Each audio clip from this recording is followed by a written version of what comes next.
As the tragedy in Newtown lingers in the halls of government and in the minds of every parent, state officials are setting out to change state law in the name of better protecting students. That will help make our kids safe and safer in our schools. The Lieutenant Governor's two-tier proposal consists of a $7.5 million grant program that would place armed officers on public school campuses in the state. We already have resource officers who are armed guards at campuses already, and they play an important role. I think that's okay to continue having those. The Hattiesburg Public School District already has 3 armed guards that patrol its campuses. While Reeves' plan seems to be popular with politicians, school officials say that it's a good idea in theory, but the funds for implementation simply aren't there.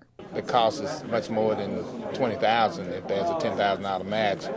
It's each district. In my district, it'll cost me over $600,000 to put armed guards in. In order to get a post-trained guard, you're not going to be able to get one for $20,000. Reeves' plan would not make the hiring of armed officers mandatory. Individual schools could apply for $10,000 from the state. However, the school would have to put up matching funds. Present member of the State Board of Education, William Jones, says that the supplement pay under Reeves' plan is a hardly livable salary. His notion is he will supplement school districts $10,000 per officer per school to act as a security guard or armed guard or a trained police officer.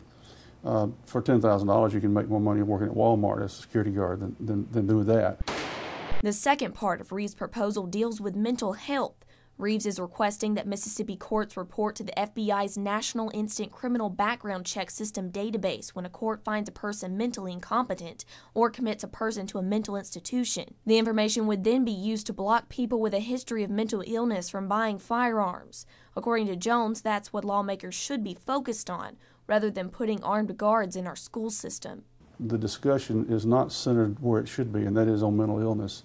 All the people who do these acts, commit these wrongs, are mentally disturbed, emotionally ill people. And even if armed guards are present in all schools and completely effective, the cure might be worse than the disease. I think there's 1,000 schools in Mississippi. That's a lot of money. And where does the school get the rest of that money? It's probably going to cost them $35,000 to $50,000 to get a good, trained, competent person. History itself shows that in the Columbine and Virginia Tech shootings, there were armed guards at the scene, but they were still unable to hinder the shooters. Law-abiding, tax-paying man who owns a gun or a woman, they don't commit these kinds of acts. So they get caught in between the politicians who stumble over themselves, who want to now do something, and the real facts. We've got to take care of our students, and if it's an armed guard at every door, then I'm sure the taxpayers would be all for taking care of our children. In Hattiesburg, for 7 on Your Side, I'm Elizabeth Googe.